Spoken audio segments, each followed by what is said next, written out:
guys, and welcome to Escape Wheel Watch Reviews. My name is Steve, and today we're going to be reviewing the Feice FM221REW. So I received this watch for free from the Feice official store on AliExpress. I don't have to send the watch back, but you guys should know the deal by now. That's not going to sway my review one way or the other. And if you find yourself wanting to pick one of these up at the end of the review, head down to the link in the description. That'll take you right to the Feice official store. That is an affiliate link, and I really do appreciate it when you use my affiliate links. You guys don't pay any extra. I get a little bit of a kickback, and we can keep doing what we're doing. I'm not planning on slowing down. The current retail price for this watch is $243 US, and that's before any sales tax or coupons or discounts or anything like that. And I'm really not sure if Feice participates in the sales. I think they do, so just keep that in mind. And this watch is only available in this green colorway. I think they should really branch out and make some different colors because I think this dial is fantastic. The watch case is made of 316L stainless steel. It has a mineral crystal, a push-pull crown, a screw-down case back. It is supplied on a stainless steel bracelet and is powered by the Seagull ST16 automatic movement. So this is my first Feice watch. I've seen them reviewed a few times in the past, and I've kind of formed an opinion about Feice as a brand before I ever got my hands on one. So let's see if my opinion is correct. And I gotta say it definitely is. So I say we get right into the review. Before we do a quick wrist check for the day. I've got my San Martin SN0103 on wrist today, ST16 chronograph. Absolutely gorgeous, love the blue color, and yeah, really like this watch. Alright, so let's check out the dimensions. Got a 40mm case diameter. The case thickness is listed as 9mm, but it is far from that. 12.6mm thick, 20mm lug width. Lug tip to lug tip is 44.5. And sized up for my 7.5-inch wrist with 3 links removed. It weighs 117 grams. So I think the dimensions are actually pretty good for this style of watch. I mean, it is all dial, so it does wear a little bit bigger than 40mm, I think, but they kept it pretty compact in the lug-to-lug area, so it doesn't wear bad at all. So the thickness that they listed it as 9mm thick, but it's actually 12.6 or something like that. So it's quite a bit thicker than they mentioned. They also note that the case is 6mm thick, and that is just the actual case itself. That doesn't include the crystal. That doesn't include the case back. So just, you know, from my fingertip to my fingertip there, that is actually about 6mm. So yeah, they have a couple little false informations on their site. So yeah, take that for what it is. I don't like when companies do that. I knock them every time, and I'm going to knock these ones. It's not 9mm thick, not even close to 9mm thick. But that being said, I think it wears pretty good. You know, it does have a thin mid case, and this case back kind of nestles into your wrist a little bit. It's all rounded nicely. It's comfortable. I think it wears pretty good. So I'm going to go outside right now and throw it on my wrist for you. And here we are on my 7.5-inch wrist, and as you can see, I mean, it wears really good. Short lug to lug, nice and thin case. Obviously, the overall thickness is doesn't sound like it would wear as good as it does, but I mean, you know, it's like 2 or 3 millimeters of crystal, so it just kind of hides itself. But it does look really good. You got lots of reflections off of the crystal. You got lots of reflections off of the bracelet there.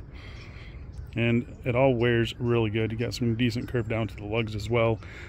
One issue is the legibility. It's a problem, definitely a problem.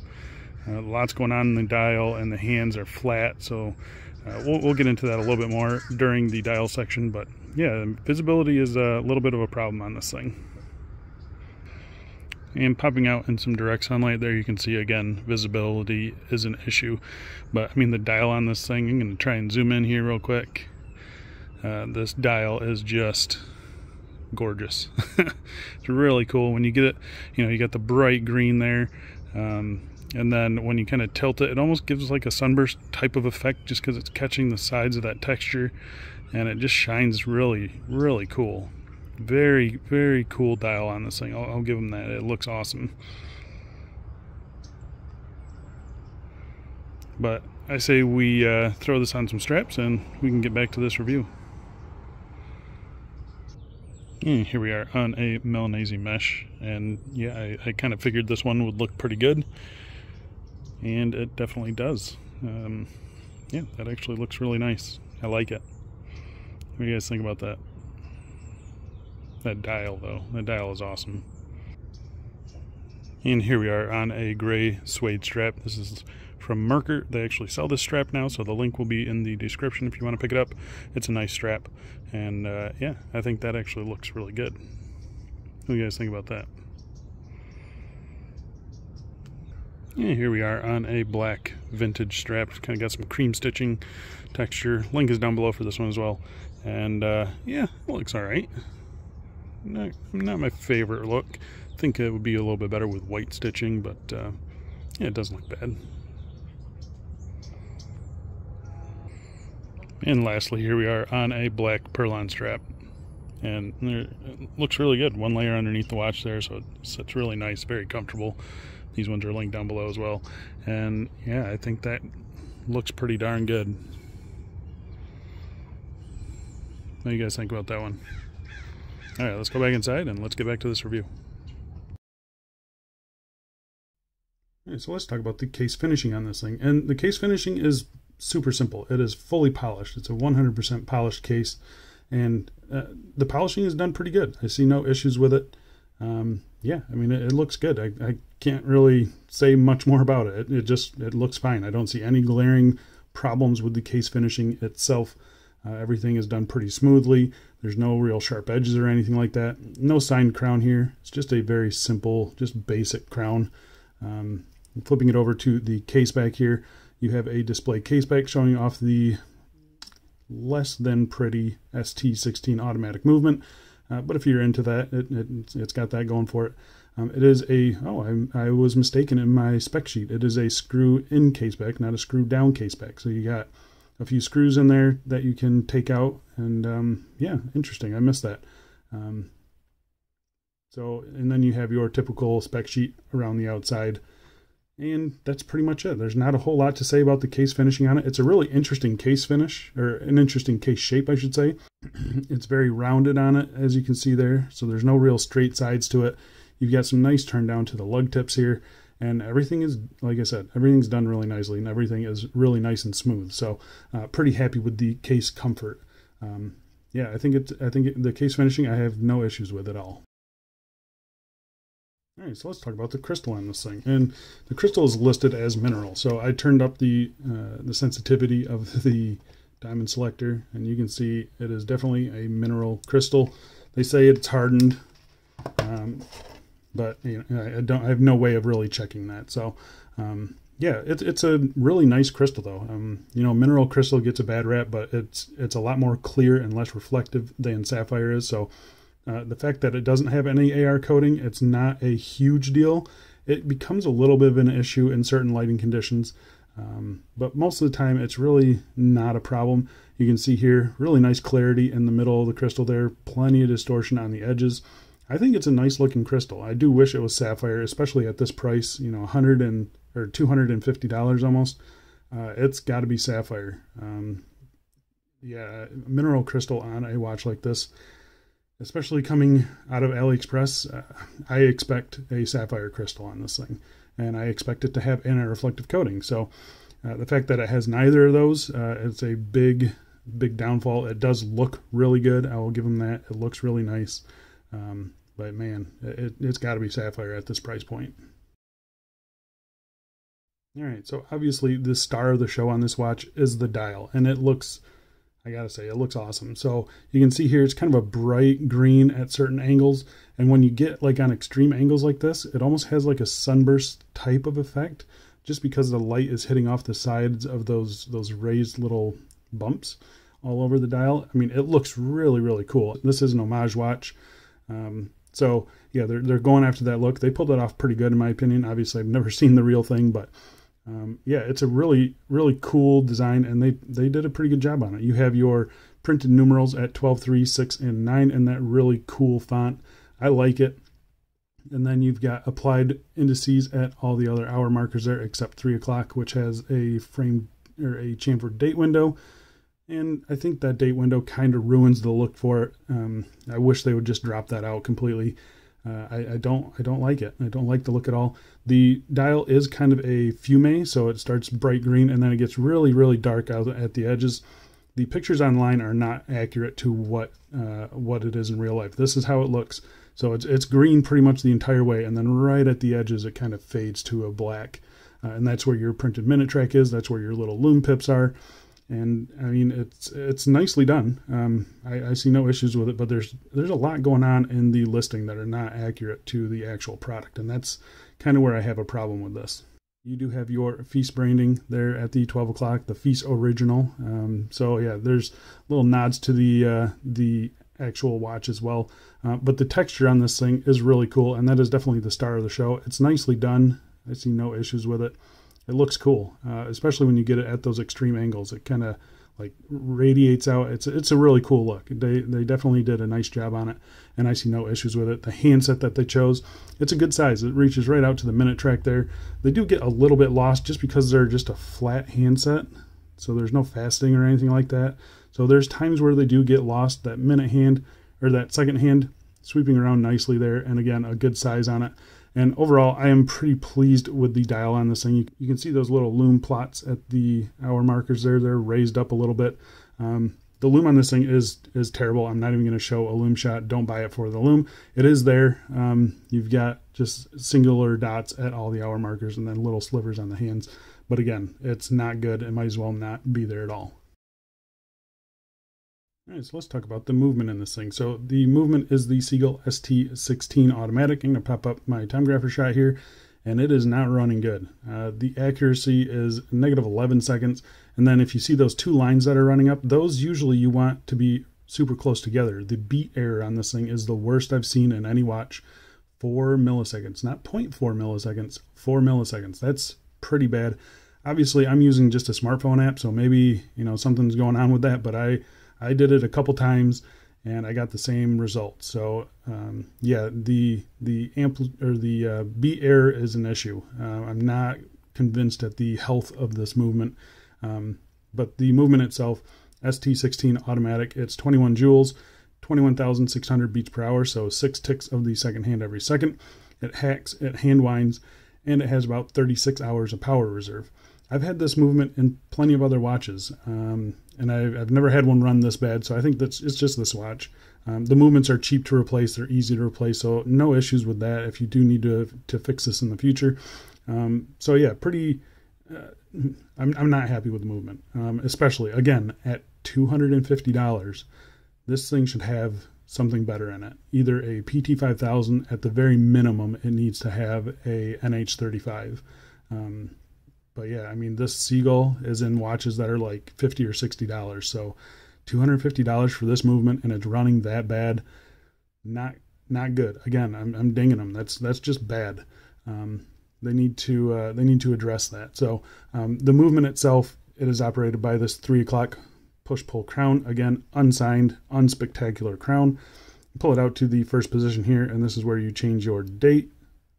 Nice quick changeover. And then you pull it out to the third position here, and that hacks your movement. And this is where you change your time. I got no issues with that. You can kind of see, it's not doing it right now. Sometimes when you roll back the crown here, it'll move that seconds hand back. That's just something I've noticed. And when you push in the crown there, you do get a little jump of that second hand. Not really sure what's going on there. The main hands don't jump, so that's not a big deal. The hand winding of it, it's pretty decent. It feels pretty good. I've got no issues with the hand winding. It's fairly smooth, a little bit loud, but you know, it's not bad. It doesn't feel bad. So yeah, the movement in general, I'm just not happy with it. I just expected more for $250. All right, so let's talk about the bracelet on this thing. And the bracelet is actually pretty decent. It is 20 millimeters. It tapers down to 18 millimeters at the clasp. It's a 9-link bracelet. They're all separate little links, so that's nice to see. As you can see right there, they're all little separate pieces there. You have brushing on some of them, polishing on the others. The finishing is done pretty good. The brushing is done nice. I've got no problems with the brushing. The finishing on the polished surfaces, you can kind of see some of those little peaks and valleys we speak of, but I mean, the surface area on these things is so small, you don't really notice it. And I think the finishing is perfectly acceptable. You have solid end links. All the links are solid as well. They are female pivot end links, so that's nice to see. So this should fit a lot of wrists. And I think it's the right strap for this watch. I think it looks good with it. I think it goes well with it. Yeah, just the right amount of polished surfaces, just the right amount of brushing. And yeah, I think it looks pretty good. You have polishing on the sides here. They're very flat links, as you can see here. They're not really curved or anything like that, but I've got no real issues with it. And you can see they're fully articulating, so they kind of fold right in on top of themselves. So yeah, it's a pretty comfortable bracelet, very fluid. I don't have any links that hang up on each other or anything like that. The butterfly clasp, you guys know my feelings on butterfly clasps. I'm just not a fan of them. You have no branding on this, which is, again, another ding. Not sure why they don't brand this thing for $250. They should. And the clasp itself is nothing spectacular. Again, this bottom edge here, it's fairly nicely rounded. I mean, it's maybe just a little bit sharp, but it's always felt pretty comfortable for me. One issue I do have with the clasp, you can see this side over here, it works fine, but this side here, it is very stiff, and I mean, it'll hold its position. This hinge right here, it's pretty stiff. It's not a huge deal. It's just something I noticed, thought I pointed out to you guys. Again, you shouldn't have that on a watch at $250, especially when you have all the other components don't equal $250, if you know what I'm saying. So yeah, not happy with that. There is a little bit of play here. It does translate to some rattle on the wrist. But this thing, it opens and closes just fine. I've got no problems with that. Yeah, the bracelet in general is actually pretty good. No half links, which they could definitely use on this watch. It needs some half links. They're obviously not getting any micro adjustment with the butterfly clasp. So yeah, that's just something to keep in mind. I got lucky and I was able to get a pretty good fit on it. This bottom edge here, it's a little sharp, like these corners here. It's a little sharp, but it hasn't really bothered me on wrist too much. So yeah, I think the bracelet in general, it's pretty good. It's definitely not a negative of the watch. So there you go, guys. That is the Feice FM221, and it's a hard sell for me. It's a really hard sell for me. $243 US. That's a lot of money. And really the only thing, in my opinion, the only thing that it really has going for it is a cool dial. I don't really see this dial, that kind of, that textured looking dial on any other watch. So if that's what you're going after, this is pretty much your only option, and you're going to have to pay the $240. But I mean, for $240, you are looking at, San Martins and Chronos and Rodland and just a Octopus Kraken, lots and lots of nice watches in that $250 range, where you do get sapphire and you do get the high beat automatic movement and you get a nicer bracelet and you get, I mean, just, I don't know. I couldn't do it myself. Yeah. And it's unfortunate that they sent me this watch. I actually wanted a different watch. They have a watch that has a very similar case to this. It has a Max Bill style dial, so a white dial, very minimal, Bauhaus style, and it has the ST2130 high beat automatic in it, and it's roughly the same price. I'm gonna pop that one up right here. So this is the one I wanted. Lost in translation, they sent me this one, and I kind of tore it apart. I think this is the better deal. You're getting at least a high beat movement. I don't think it has sapphire, but I think it's a more usable watch, and it has that high beat automatic. So that's just kind of my thoughts on this whole thing. It's just, Feice in general, in my opinion, are overpriced for what you're getting. I'm not seeing anything in here that makes me want to buy another Feice. That's all I'm saying. Someone recently asked me about the Feice Royal Oak homage, and I told them the same thing. That thing's like $170, I think, and I just don't see the value in it. But that's me. I am pretty value conscious. If something's not a good value compared to other watches at that price point, I really have a hard time suggesting it. You got to really love the look of it to go for something like that, and something like this. So that's kind of my thoughts on the whole thing. I think that's about it. Thanks a lot for watching, guys, and I'll see you in the next one. See ya.